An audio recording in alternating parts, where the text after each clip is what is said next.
It's the moment we've all been waiting for. Jeremy Hunt's first budget. It was a invigorating, incredibly exciting speech. One of the best hours of television I've watched this year. I'm not being entirely serious, but I mean, there were some important announcements and we are going to go through them in as much detail as we think is necessary this evening. I'm joined by Dalia Gebrial. Dalia, how are you doing? Were you glued to your TV screens with a bag of popcorn at 1 p.m. today? No, I've been on strike today. So I was actually having lunch with my mum at that time, but I have been catching up in dribs and drabs, and I'm really excited to hear what our amazing guest has to say about the budget today. So yeah, really excited for today's show. And I suppose to be clear, you're on strike in your capacity as an academic, right? So you're not doing academic work today, but you are doing Novara work because we don't have industrial disputes at Novara Media. We do have a union though, but I'm on strike for my academic work. So my day job, I was relieved of my duties today. In the second part of the show, we are going to be talking about non-budget things. So evidence that the BBC kowtowed to pressure from the government over the course of the pandemic. I'll be speaking to Dalia all about that. We do want to know your comments. Do let us know on the YouTube Super Chat, or you can tweet on the hashtag Novara Live. What did you think of Jeremy Hunt's budget? Were there any announcements potentially on childcare that you are, pleased to see? Are there any that you're worried about? Today was the first budget since the disastrous so-called mini-budget that Kwasi Kwarteng delivered last year. Jeremy Hunt has made a big announcement on childcare, some significant changes to tax, lots more as well.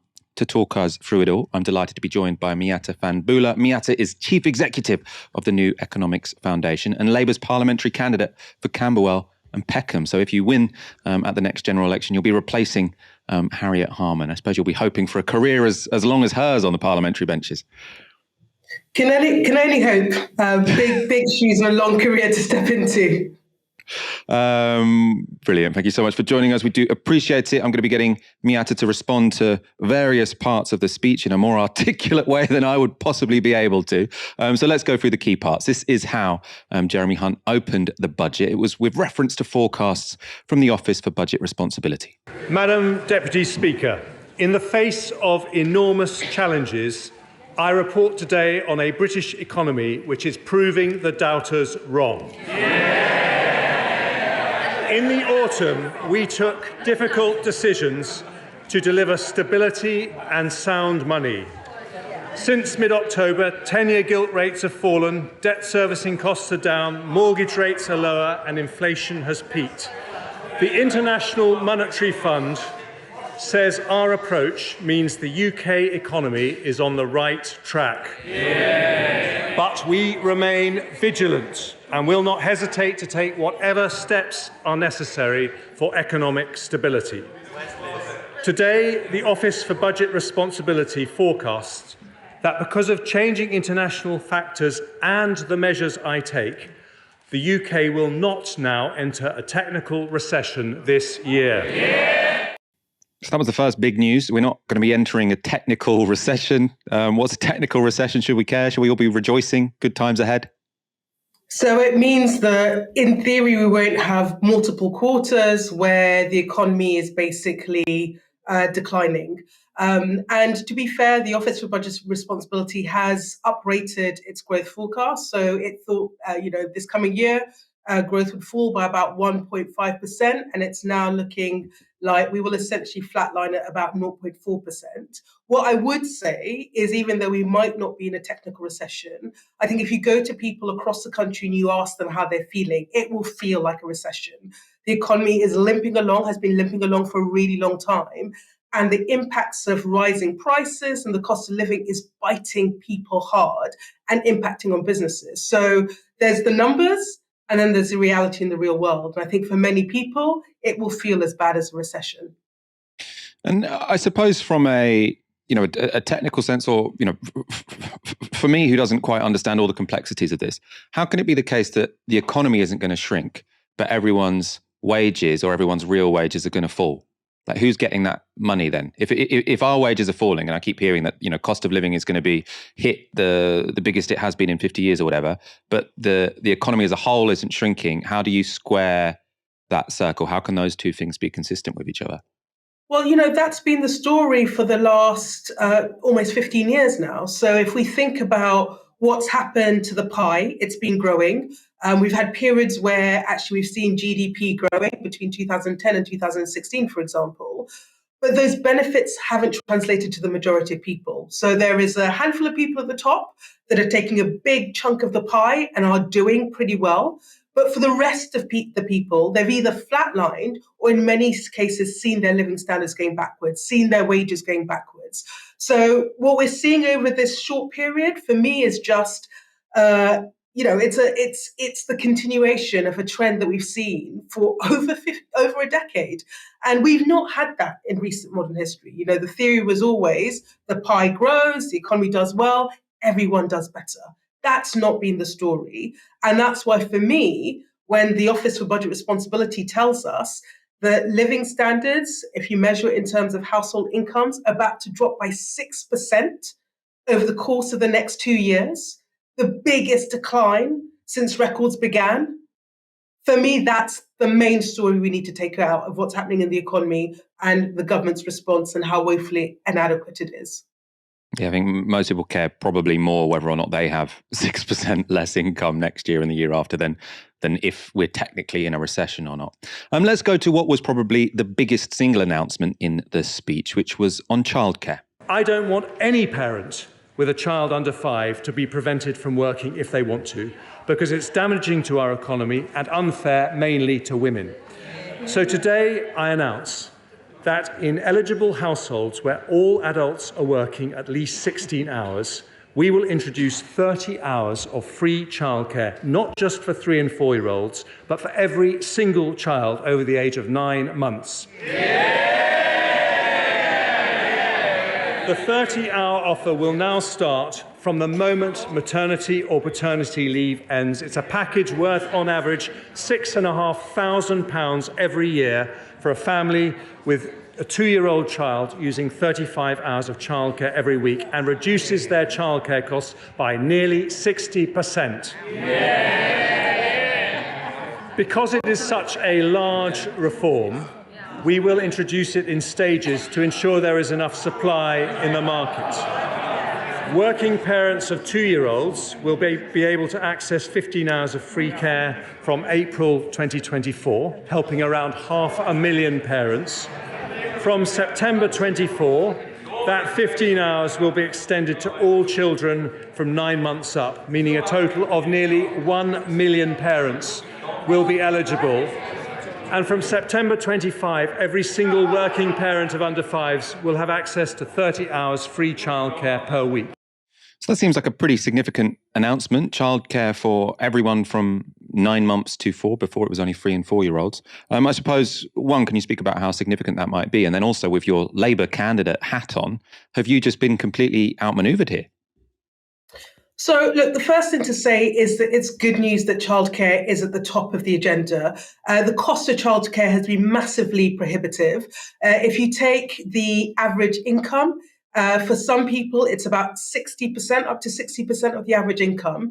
We pay 4 times more on childcare than they do in Germany, than they do in Denmark, than they do in Norway. So we absolutely have needed to grip this issue for a really long time. So the fact that it's there is a positive step. And extending 30 hours of free childcare to 1st and 2nd-year-olds is a big step forward. But, and here's the big but, 2 things.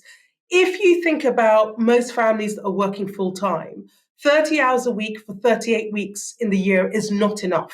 That's not full-time, that's not universal childcare. That still leaves you juggling and dealing with the pressures of that. But the second part, and for me, this is the big issue, we know the childcare sector is on its knees. We know that lots of providers and lots of settings are closing because they don't have enough money, because they've been suffering from cuts.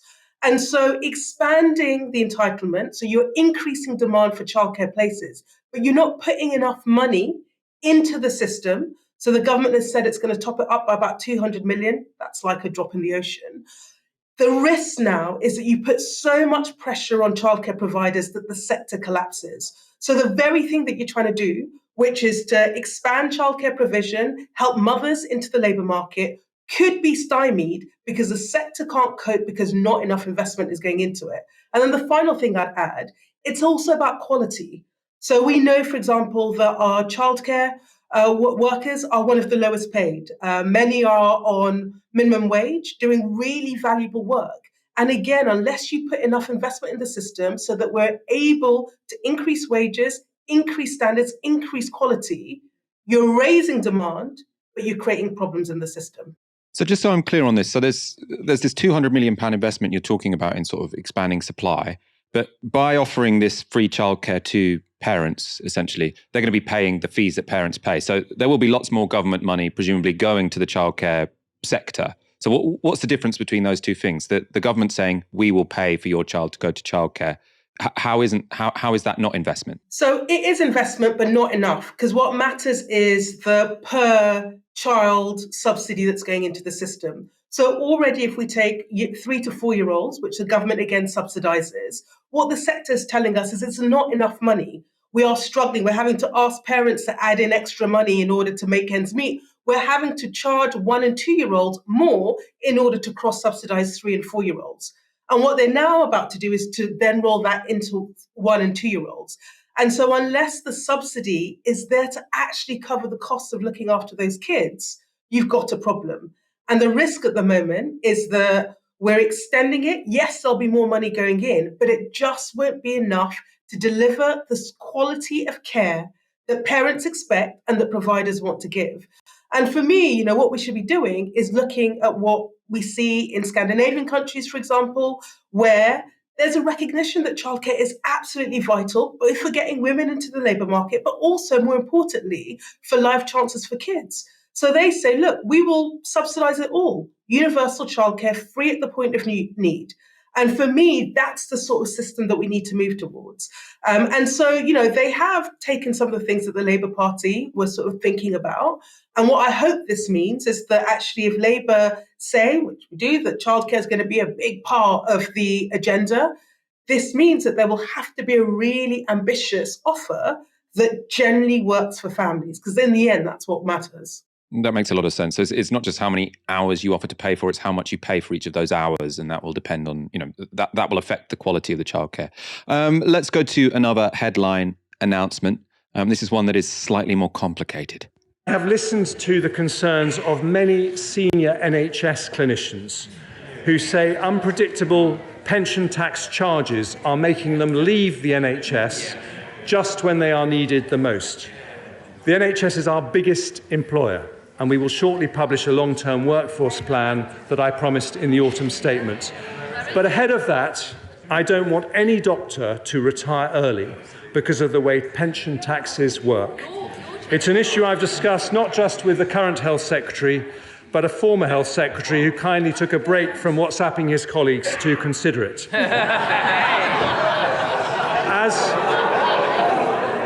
As Chancellor, I have realised the issue goes wider than doctors. No one should be pushed out of the workforce for tax reasons.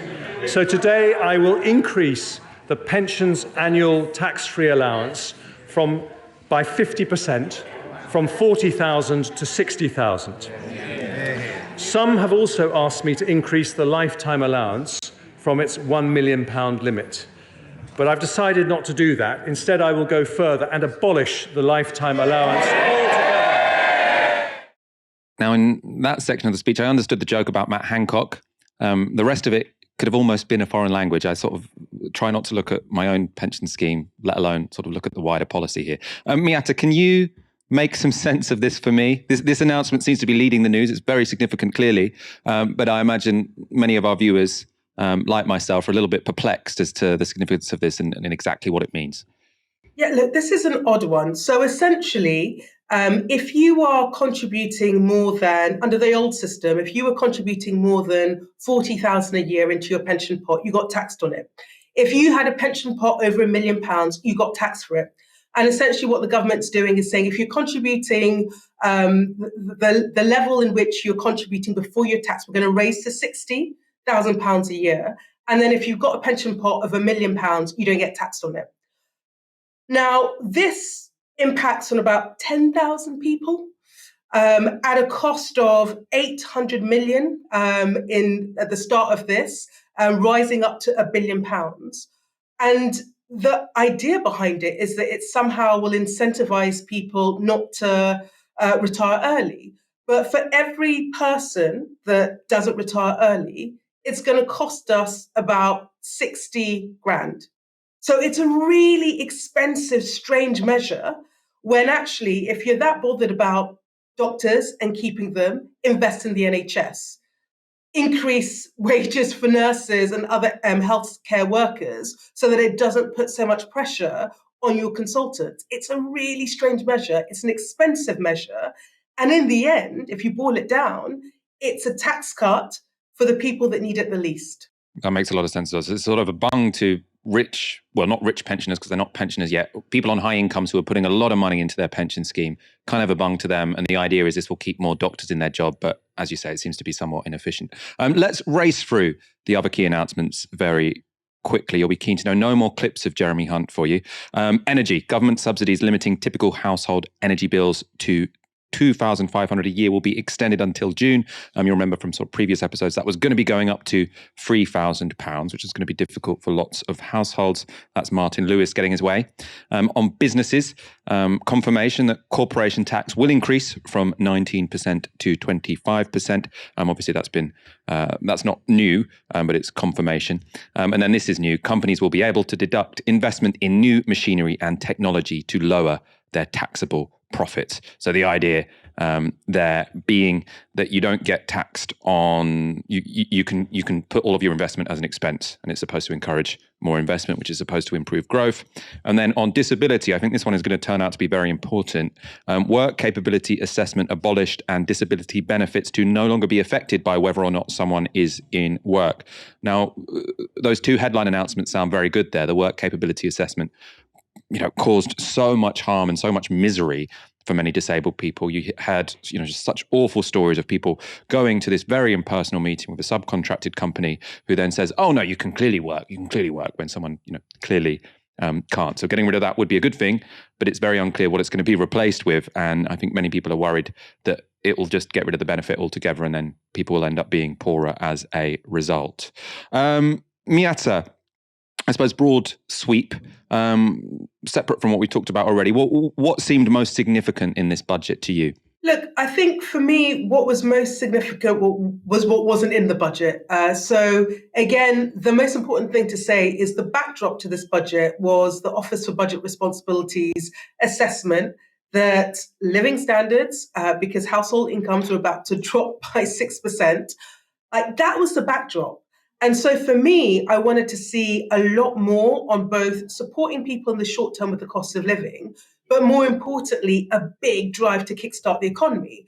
And on the former, nothing on increasing public sector pay, nothing on helping families on low incomes, whether that is through, for example, increasing the national living wage or increasing benefits so they reflect the true cost of living. The energy price guarantee, keeping that at 2,500 is a good thing. It's a no-brainer. But the support that families are getting to their bills, that £400 is going away. And there is no measures there to, for example, drive insulation so we can get bills down, or indeed have a long-term approach to keeping energy bills down. And then the real kicker is, you look over to what the US is doing in Biden with its Inflation Reduction Act. You look at the EU's Green New Deal, massive investment in the green transition, because they can see that's the way in which you kickstart your economy, that creates new industries, creates good jobs, allows you to build the infrastructure, both social and green. And we had none of that. So others are running, and we're pretty much plodding along, which I find completely bizarre when your own watchdog is telling you your economy is ailing and people's living standards are being hammered. So I promised our viewers no more clips of Jeremy Hunt. We do have a minute of Keir Starmer, though. He gave a full response after the budget. This was his closing argument. And that was the test today. Can we move beyond the usual sticking plaster solutions, set a new direction for growth that serves the interests of working people? But I'm afraid the verdict on this budget is clear. They won't offer change because they can't. And so our course is set. managed decline, Britain going backwards, the sick man of Europe once again. That's the Britain they've created, and they should look it in the eye. Because today's figures on growth put their failures up in lights. After 13 years of Tory sticking plaster politics, 13 years of no growth for the many, 13 years of being asked to pay, working people are entitled to ask, am I any better off than I was before? And after 13 years, with no excuses left, nobody left to blame, no ambition or answers, the resounding answer is no, and they know it. So, Miatta, you are a Labour Party candidate. Unless there's a huge upset, you'll be sitting on the Labour benches after the next general election. What do you make of Labour's offer? I mean, that to me, that summary seemed like it was a decent critique of the Tories' time in office, but it could have been made by kind of anyone from any political persuasion. I'm not sure what the offer is. What are Labour standing up and saying, we will do for you instead? So what I would say is actually framing the debate and the challenge around whether people are better off or not is the central question, right? Will living standards improve, and who has a better offer on living standards improving? I think that's what the election will be fought on. I think to be generous to Labour, if they chuck out ideas, those ideas get pinched. Take childcare, for example. So there is something about saying we will set out our stall closer to the time when the general election might be a year or a year and a half away. I think for me, it's the signals. So those missions, and you take that growth mission, which is we will sustain the highest growth across the G7, but it's not just about growth. It's growth for everyone in every part of the country. We have not done that for 15 years. That is really challenge if that's the bar that is being set. So now the question, I think, for the Labour Party is, how do you begin to fill that in? When you talk about a new direction, when you talk about a different economic model, what does that look like? And there are many of us, so the New Economics Foundation, the Institute for Public Policy Research, many organisations that have been developing ideas about what that alternative pathway looks like. So I think it's too early to say, but there's a year and a half for many people to make the case that actually we need a reset and we need a very different approach to how we drive the economy if we're serious that the outcome that we want is an improvement in living standards, not just for those at the top, but for everyone, and critically in every part of the country. We could talk for a very long time about Labour's offer, but I promised I'd let you go at 6:30. So Miatta, thank you so much for joining us this evening. We really appreciate it. Thanks for having me. On the day the government announced its budget for the coming year, around 500,000 workers have taken strike action. Up and down the country, striking workers have formed picket lines to fight for better pay and conditions. Meanwhile, in London, tens of thousands have marched in a massive show of solidarity. So, which workers are walking out today? Well, teachers across England's schools and sixth form colleges are on strike today and tomorrow, represented by the National Education Union. They're striking for better pay and improvements to their working conditions. Last night, Education Secretary Gillian Keegan wrote an open letter to the parents of school children. She called on the NEU to cancel today's strikes, saying she wouldn't negotiate unless they did. NEU Joint General Secretary Kevin Courtney explained to Good Morning Britain why that wasn't good enough. Why won't you take this offer of talks with the Education Secretary? Well, we're willing to talk with the Education Secretary at any time. We've been calling out for talks on this dispute since last July with Nadeem Zahawi, and then with James Cleverly, and then Kit Malthouse. They don't talk unless there's a threat of strike action. I've personally met with ministers in Wales in the last couple of weeks, which has moved the dispute there forward, and we've paused the action. It's Gillian Keegan who isn't talking, who isn't making an offer to resolve the dispute. I don't understand, because I thought that she had offered to talk, as long as you called off the strike action. I understand that you want to, as a union leader, you want to force the Education Secretary into a position by threatening strike action, but surely once you force them and she's in that position, you accept the offer of talks, don't you? We're willing to talk right now. I would leave this picket line and go down there and talk with Gillian Keegan right now. She is out on a limb. Ministers in Scotland spoke with the union. Ministers in Wales spoke with the union, with me personally, and we've moved those disputes forward. It's Gillian Keegan who isn't talking, who isn't making... What offer has she made to resolve the dispute? Are you aware of any offer that she's made to resolve it? There is no offer from her except talking.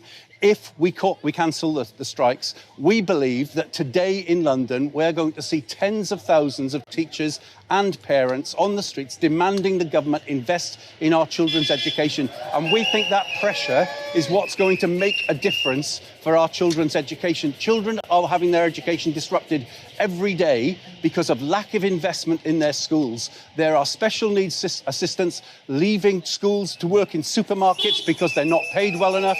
There are GCSE chemistry classes who don't have a chemistry teacher because we can't recruit specialist teachers. There are teachers in primary schools, classes in primary schools with successions of temporary teachers all doing their best, but where the school can't hold on to a permanent member of staff. That's disruption every day to our children's education.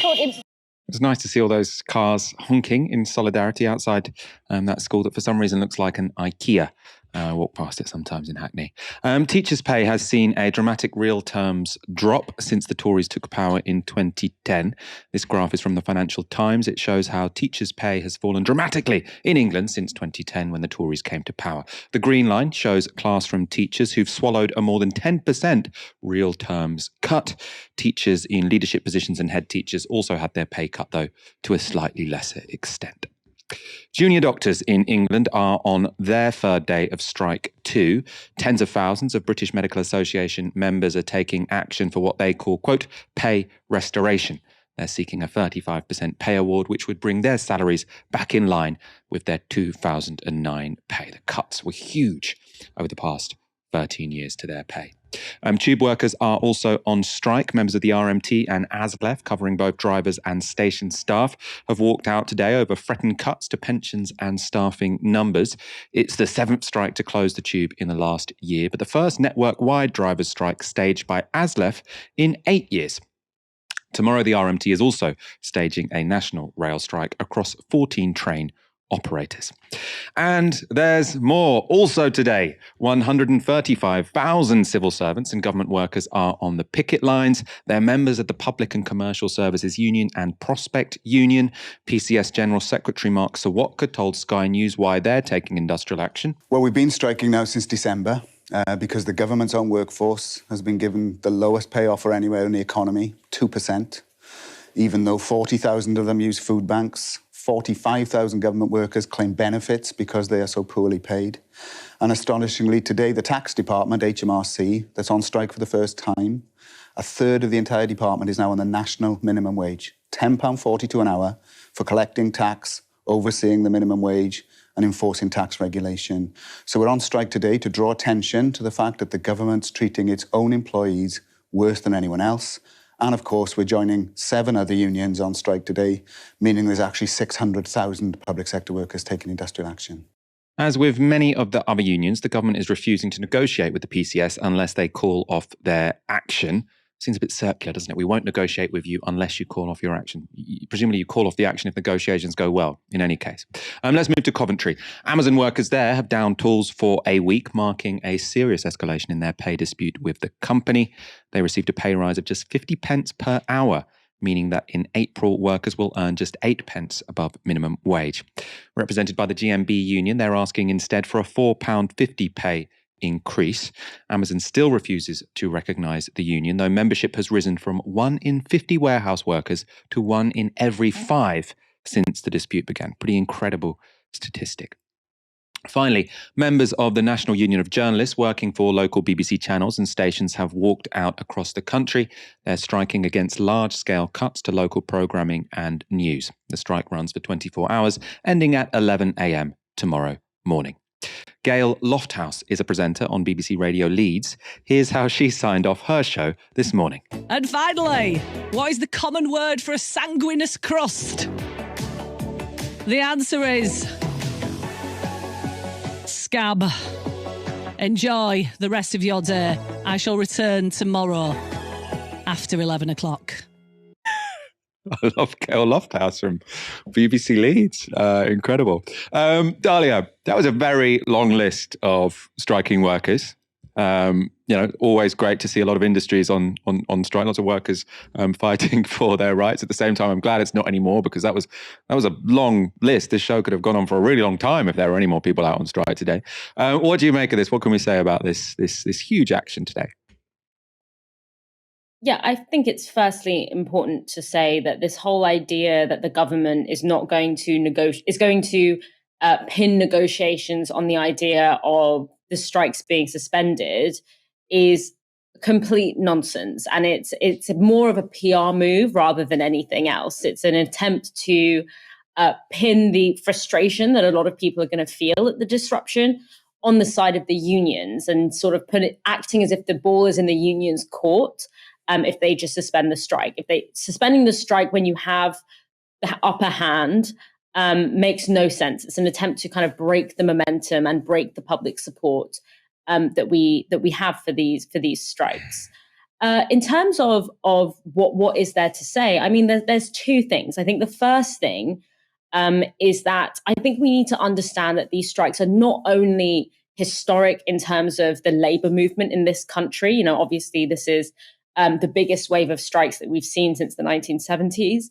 But I also think we need to understand this as a moment that will really define the future of the economic system that we live under. And that's not just because of the scale in terms of how many strike days we are seeing, but it's also because of the kinds of sectors that are going on strike. When we see sort of the strike moving into industries such as nursing, such as medicine, industries that don't typically go on strike very frequently, this is always very indicative of a pending significant historical shift. The last time we saw strike action of this kind, as I said before, was in the 1970s, and the outcome of those disputes, I would argue, really helped to usher in a new political and economic system. Neoliberalism was very much built off the back of the defeat of those strikes. And much like in the 1970s, this is also a global phenomenon. This is not just happening in the UK.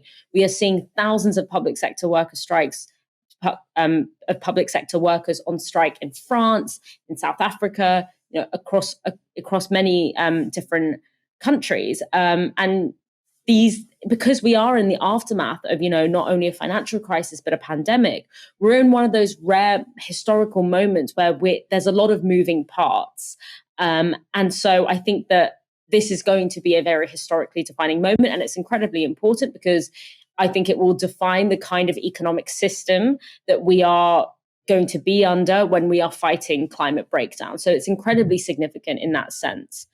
But I also really wanted to highlight here the private sector angle, because obviously there's been understandably, a lot of attention on the public sector because of the scale of public sector strikes, the fact that, unionization in the public sector has been increasing gradually over the past several years.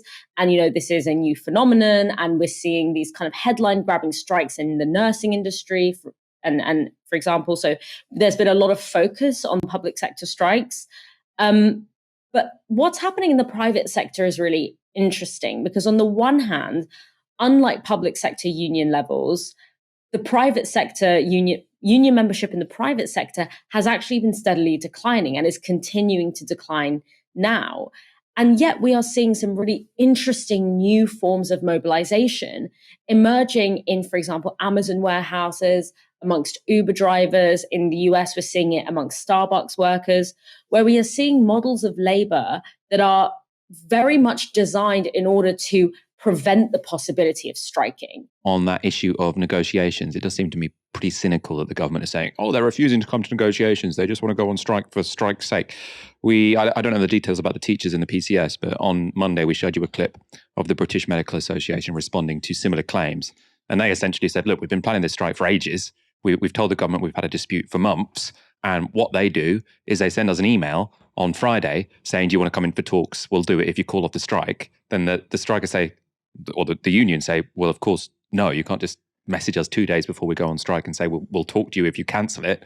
You should have talked to us months before, right? So it seems very, very cynical. It's not about a government that is trying to avoid disruption to the public. It's the government pinging an email sort of 2 days before a strike happens and saying, oh, by the way, would you like to call this strike off? And then they can go to the media and say, we call for talks. It's the union, it's the workers who are being disruptive and uncooperative. So it's just a PR strategy which has absolutely nothing to do whatsoever with trying to bring these disputes to an end. We've long known the government is pretty keen to exert pressure on the BBC. We know that they've managed to appoint Richard Sharp, Tory donor and chum of 2 prime ministers, to the role of chairman. We know also that Tim Davie, the BBC Director General, is also a former Tory councillor. But now The Guardian appears to have concrete evidence as to how government pressure affects what we actually see in the news. The evidence comes in the form of leaked WhatsApp messages and emails in which senior editors pass on requests from Downing Street to their own journalists. The Guardian reports this. One email shows a senior editor informing correspondents that Downing Street was requesting them not to use the word lockdown in relation to the shutdown ordered by Boris Johnson on the 23rd of March 2020, the day the first lockdown was announced. The email sent to correspondents at just after 6 p.m. on the day lockdown was announced was labelled Important Advisory Language Rebroadcast. Then in quotes, "Hi all, Downing Street are asking if we can avoid the word lockdown. I'm told the message will be that they want to keep pushing people to stay at home, but they are not talking about enforcement at the moment," it said. Reporters argued unsuccessfully against the advice, and thus the website and broadcast on that day spoke about curbs and restrictions on daily life, while other outlets such as rival broadcaster Sky were referring to the lockdown. Another example of the government appearing to successfully influence coverage also took place during the pandemic. So they say in another WhatsApp message from Sunday, 24th of October 2021, a senior editor asked journalists to make coverage more critical of Labour after a complaint from Number 10. The message reads, quote, "Downing Street complaining that we're not reflecting Labour's mess of Plan B online, i.e. Ashworth said it earlier this week, then reversed. Can we turn up the scepticism a bit on this?" The message was sent on the day Rachel Reeves confirmed Labour was calling for Plan B COVID restrictions, a policy initially announced by Shadow Health Secretary Jonathan Ashworth, which was being resisted by the government. Downing Street argued Labour kept changing its position on COVID restrictions, and a line was added to the BBC online story to that effect. Now, in both these examples, what seems crucial isn't that the government have asked certain things of the BBC. Government press officers will make all kinds of requests of the BBC and all other outlets. That's normal. We want you to cover this in this way. But normally, what you'd expect is that journalistic outlet, especially if it's supposed to be independent and impartial, would say, no, of course I'm not going to take these kind of requests from you.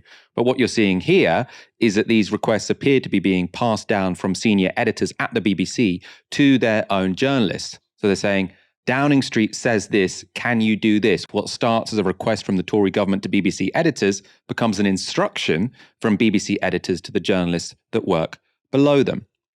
And this might just be the tip of the iceberg. The leaks also show another instance where an editor appeared to praise journalists who stayed away from a story that was awkward for the government. So it's written here. This is the Guardian copy. In an email, a senior editor congratulated correspondents for staying away from the subject of Jennifer Arcuri after the American tech entrepreneur gave an interview to a newspaper in October 2020, appearing to confirm an affair with Johnson, following allegations that he used his position as London mayor to secure favourable treatment for her.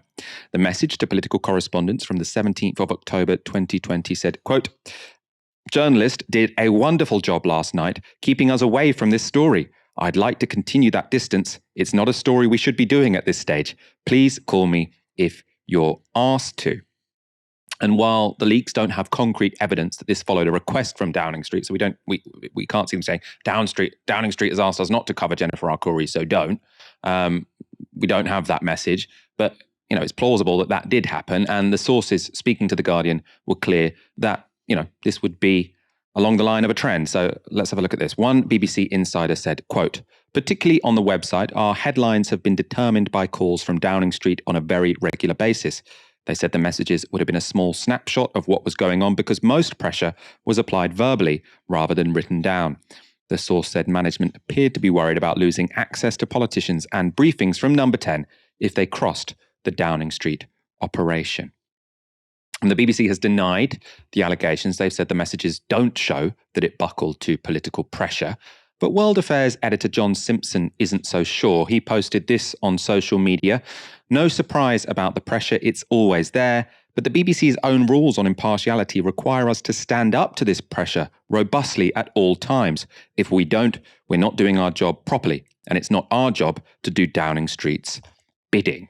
So he seems to think there are some problems for the BBC in this article. Rob Burley also tweeted the article. He was head of live political programming at the BBC from 2018 to 2021. He tweeted this: very troubling evidence of the way that BBC executives operate in relation to government and how they put pressure on journalists to reflect the number 10 line. This goes to the heart of it and needs investigation. Dalia, what do you make of this particular story? I have to say, when it comes to sort of what lockdown should and shouldn't be called, I do think that's a grey area, because obviously during the period of the pandemic, there was a genuine sort of understandable blurring between sort of like political reporting and reporters playing this role of sort of giving information to the public, partly from scientific advisors, right? So that one doesn't seem terrible, but I suppose it's just very awkward. You've got these messages saying Downing Street want us to do this, being sent from a senior journalist to a more junior journalist. And then obviously the junior journalists interpret that as, well, Downing Street wants that, so I should do that. And then you've also got quotes from junior journalists, all these sources saying, yeah, this happened all the time. And then you've got some very senior journalists, big public-facing ones, John Simpson, and a former BBC journalist, Rob Burley, saying, yeah, this rings true. The BBC does conform to government pressure when it comes to what they put in headlines on the website or what they say in news bulletins. Yeah, I mean, I think that obviously, and I've said this before, when we're talking about a state broadcaster, impartiality is a very tricky thing to kind of achieve, because you're talking about a state broadcaster. It's going to cleave towards the establishment. There is going to be a kind of proximity there. And historically, this is not the first time that the government, when it has needed to achieve a particular message discipline, it has typically been able to enforce that through the BBC. The Iraq War kind of comes to mind there. The BBC very much played a role in stigmatizing dissent against the Iraq War, and kind of contributing to the kind of misinformation that surrounded the invasion of Iraq. So in a sense, that kind of isn't unprecedented. What I think is interesting here, though, and what may be different now, obviously we don't know. We don't always have access to text messages between, Downing Street and BBC journalists. But what I think is slightly different here is, as you said, this anxiety around the question of access, because typically that's not something a state broadcaster should ever have to worry about. Historically, the BBC is the first boot on the ground, particularly when it comes to what's happening in the British government. That's historically how the BBC has operated.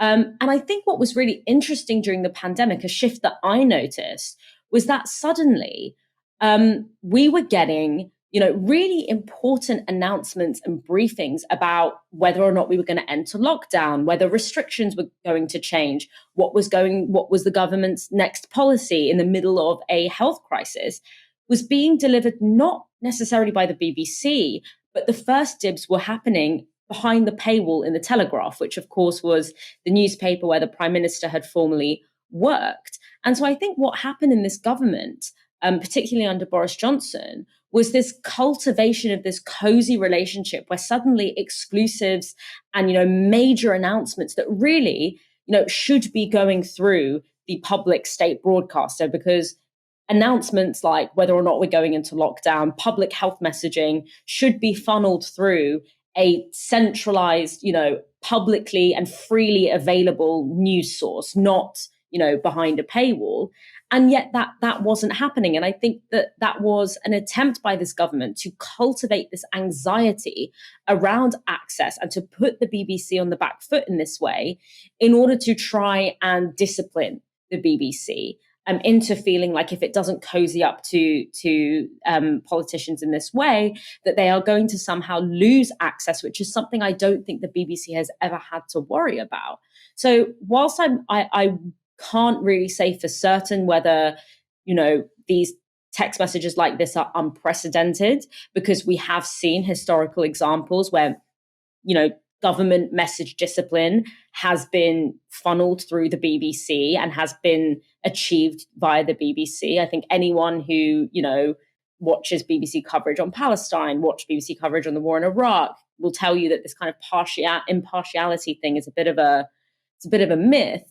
But what I do think is a concrete shift is the removal of certain kinds of exclusivity and access, and the shifting of that towards media outlets that are more closely aligned with the ideological framework of the government. And I really noticed that when it came to who was getting the exclusives and who was getting the briefings on major government announcements in the middle of the pandemic. That to me was a marked shift.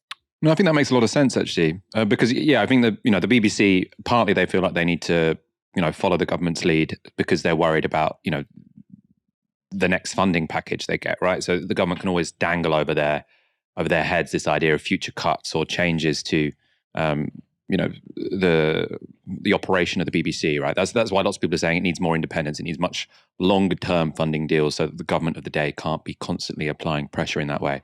But as you say, Dalia, I think also sort of media organizations competing with each other as to who can get the announcement first, which, to be fair, serves no public, interest at all. Like the public really doesn't care. Well, it's not in the public. It doesn't matter, let's say, whether this announcement comes or this revelation comes first via the Telegraph, the Times, or the BBC. We just want to know what the new announcement from the government is, right? But the government can say, "Oh, I'm going to give it to the Times. I'm going to give it to the Telegraph. I'm going to give it to the BBC," and then that means that all of these journalists at these organisations are trying to keep the government as happy as they possibly can. It seems like a system which serves no purpose other than to give the government control over the press. And to be honest, I think probably the press should club together and say, no, we're not going to play this stupid game, right? It's not in the public interest for us to be competing over who can get told something first by the government.